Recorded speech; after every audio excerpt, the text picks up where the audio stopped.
Programme में एक बार फिर खुशामदीद नाज़रीन। खेलदा साहब और सेनेटर हुमायूं मोहम्मद साहब हमारे साथ ही हैं। हुमायूं साहब, हम ब्रेक से पहले सर गुफ्तगू कर रहे थे और एक सवाल जो खेलदा साहब ने उठाया कि जो इश्तिहारात छप रहे हैं वहाँ पर न्यूयॉर्क टाइम्स में जिसका जिक्र भी हो रहा है, तो उस हवाले से वो कह रहे हैं कि ये पैसा कहाँ से आ रहा है, आपकी लीडरशिप जो है वो जेल में है और इस तरह के इश्तिहारात इतने जिस पे रकम खर्च हुई है, तो आप समझते हैं कि इस हवाले से जो तनकीद उठ रही है, जो सवालात उठ रहे हैं, वो दुरुस्त हैं कि ये पैसा कहाँ से आ रहा है? देखिए, असल में खेलदा साहब ये अपनी पार्टी में जिस चीज़ के आदी है ना, वो ये है कि इनको आवाम तो इनको सपोर्ट करती नहीं है, ओवरसीज़ पाकिस्तानी इनको सपोर्ट करते नहीं हैं। ये लोग ख़ुद पैसा अपनी जेबों से लगाते हैं और फिर हुकूमत के ख़र्चों पे अपनी तशहीर करते हैं और फिर आवाम का पैसा ये लोग मुख्तलिफ़ तरीक़ों से ले लेते हैं, जो कि वो जो किस किस्म के अकाउंट्स थे, उन अकाउंट्स में ये लोग आ जाते होते हैं। ठीक है?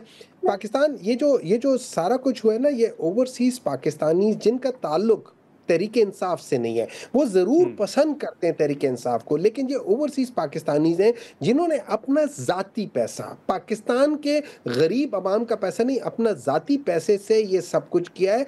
और वो कोई भी शख्स है, कोई भी ग्रुप है, कोई भी लोग हैं किसी भी मुल्क में, वो अपने पैसों पे जो करना चाहते हैं ये उनका वो है, उससे पाकिस्तान तहरीक इंसाफ को कोई लेना देना नहीं है। हाँ, चूंकि वो इमरान खान को एज अ पॉलिटिकल लीडर पसंद करते हैं, तो वो इमरान खान के लिए खड़े होते हैं। ये बिल्कुल जैसे आप ये समझ लें कि जब हम कहते हैं कि 1,80,000 वोट एक हल्के में मिला है, क्या 1,80,000 वर्कर्स होते हैं उस हल्के में? ये तो आम आवाम निकल के वोट डालती है ना। अब आप ये तो नहीं कह सकते कि वो उनके वर्कर्स हैं या वो PMLN के वर्कर्स हैं या PTI के वर्कर्स हैं, ये आवाम होते हैं। तो इसी तरीके से ये एक आवाम है, ओवरसीज पाकिस्तानीज है। इस डर की वजह से इन लोगों ने कभी ओवरसीज पाकिस्तानी को वोट का हक नहीं दिया, क्योंकि इनको पता है कि अगर उनको वोट का हक दे दिया तो वो इनको ठीक ठाक वो जिसे कहते हैं ना, इनको समझा देंगे कि वोट का क्या होता है। दैट इज वाई इन्होंने आज तक जो पाकिस्तान तहरीक इंसाफ ने उनको वोट का हक दिया था, इन्होंने वापस ले लिया।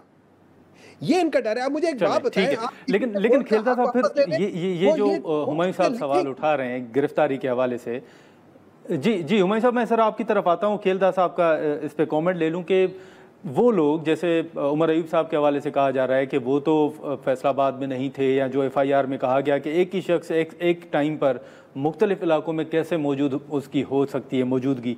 आप समझते हैं कि वाकई कुछ खराबियाँ हैं जितने सवालात उठ रहे हैं जो सज़ाओं के हवाले से फैसला है?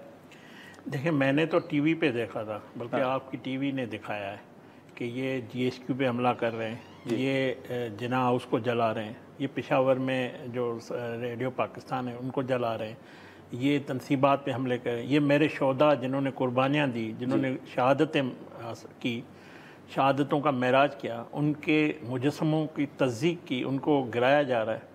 ये मैंने इनकी अपनी आंखों से, आपने भी देखा है, दुनिया ने देखा। लेकिन सर वो ये भी कह रहे हैं ना कि साहबजादा हामिद रज़ा साहब तो PTI में थे ही नहीं, 9 मई को भी वो नहीं थे, उनको भी सज़ा सुना दी गई। फिर साथ ही शाह महमूद कुरैशी साहब की ज़मानत हो जाती है, ज़ैन कुरैशी साहब की ज़मानत हो जाती है, वो बरी हो जाते हैं, फवाद चौधरी साहब बरी हो जाते हैं। तो ये सेनेटर साहब बता दें कि शाह महमूद कुरैशी को किसी से कोई डील मिली है, कोई इनको जो है इसकी सज़ा नहीं आनी, उसकी वजूहत क्या है? मतलब ये बदकिस्मती इस पार्टी की कि अगर इनकी पार्टी के कुछ लोग बेगुनाह साबित हुए हैं तो ये इनको एतराज़ है, इनको खुश होना चाहिए अगर कोई भी हो। मैं एज ए पॉलिटिकल वर्कर मैं ये समझता हूँ, ये जमात बनी थी अवाम को झूठे सच्चे ख्वाब बनाकर, उन्होंने कहा था कि हम ये करेंगे, जदोजहद करेंगे। उस जमात के बजाय एक हजूम में तब्दील हो गई, एक जो है इंतशार में तब्दील हो गई, एक फसाद में तब्दील। ये कोई खुशी की बात नहीं है। मैं समझता हूँ अगर ये हमारा सियासी मैदान पे मुकाबला हमारा करें ना, सियासी मुखालफत करें, तो 100 दफ़ा ये इलेक्शन जीते, जलसा करें, हमें कोई इतराज़ नहीं। लेकिन मगर ये जमात जब अपने इदारों को कमज़ोर करने, ये 9 मई पाकिस्तान को कमज़ोर करने, फ़ौज के इदारे को तकसीम करने, फील्ड मार्शल के ख़िलाफ़ बगावत करवाने, ये एक साजिश थी। उस साजिश में जो लोग शरीक हैं वो सारे सबके सामने हैं, और उसका मास्टरमाइंड आज भी जो जेल में है, जिसको इस अदालती निज़ाम, ये जो आप अदालती निज़ाम में सवाल उठा रहे हैं, देखें 9 मई के मास्टरमाइंड सुप्रीम कोर्ट आता है काला चश्मा पहन के, उसको उस वक्त के जज गुड टू सी यू कहकर प्रोटोकॉल से भेजते हैं और ऑर्डर जारी करते हैं कि इसको एक शाही गेस्ट हाउस में विराजमान किया जाए। जब इस किस्म की अदालतें होगी, इस किस्म का इंसाफ जो इनको पसंद है, इनको ये जज चाहिए जो इनको कहे कि नवाज शरीफ का केस मेरे पास ले आओ, मैं नायल करके देता हूं, इनको वो जज चाहिए। इनको वो जज चाहिए जो इमरान खान जैसे जो करप्शन में मुलव्वस है, जो 100 उस पर चार्जेस हो सकते हैं, उसको सादिक अमीन करार देकर उसको वापस किया गया कि ये सादिक और सर्टिफिकेट दिया गया। और वो जज चाहिए जो कहते हैं कि मैं तो 20-25 नून लीग के MP मैंने ऐसे ही उड़ा दूंगा। तो ये जब अदालती निज़ाम का मयार था, इनको वो पसंद है। ज़ाहिर है जो मेरिट पे फैसले करते हैं वो इनको पसंद नहीं आएंगे, लेकिन जो इनके, मैं तो कहता हूं ये डिसऑन करे शाह महमूद कुरैशी को, बताएं कौम को कि शाह महमूद कुरैशी किस तरह बरी हुए हैं।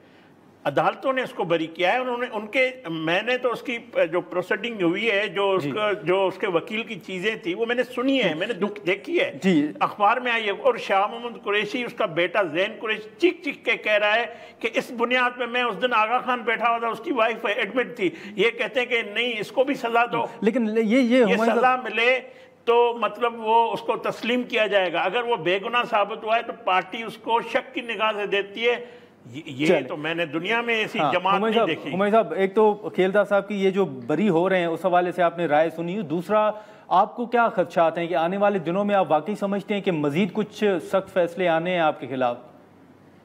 देखिए जी, जो हमारे खिलाफ सख्त फैसले आने आप अभी बात कर रहे हैं, ये कहते हैं कि मैं एक पॉलिटिकल वर्कर हूँ। मुझे एक बात बताएं, वो केड़ा पॉलिटिकल वर्कर होगा जो उस सिस्टम की तायद करेगा कि जिसमें एक शख्स का रात के 3 बजे उसका आप RO को तब्दील कर दें और सुबह 4 बजे नया RO ले आए? मुझे बात बताए वो कौन सा पॉलिटिकल वर्कर होगा? वो पॉलिटिकल वर्कर नहीं होगा। नहीं, लेकिन सर कुरैशी साहब की मैं उधर आ रहा हूँ ना। मैं इनको बताना चाह रहा हूँ कि ये मत कहें कि मैं पॉलिटिकल वर्कर हूँ। आप पॉलिटिकल वर्कर नहीं है, आपका पॉलिटिक्स से कोई ताल्लुक नहीं है। आप लोग बेसिकली आप लोग अथॉरिटेरियन रिजीम के साथ थे। आप जब बने थे उस वक्त भी थे, आज भी हो। अब बात आ जाती है शाह महमूद कुरैशी साहब की। देखिए, दो मैं आपको बता देता हूँ, ये जो इनके जिन लोगों को जिनके ऊपर सारी टेस्टिमनी बेस करती है 3 लोगों के ऊपर, उनमें से एक ने टेस्टिमनी देने से इनकार कर दिया क्योंकि वो सऊदी अरब में था और वो एहराम में था, तो उन्होंने कहा कि मैं तो नहीं देता क्योंकि वो झूठ नहीं बोल सकता था उस हालत में।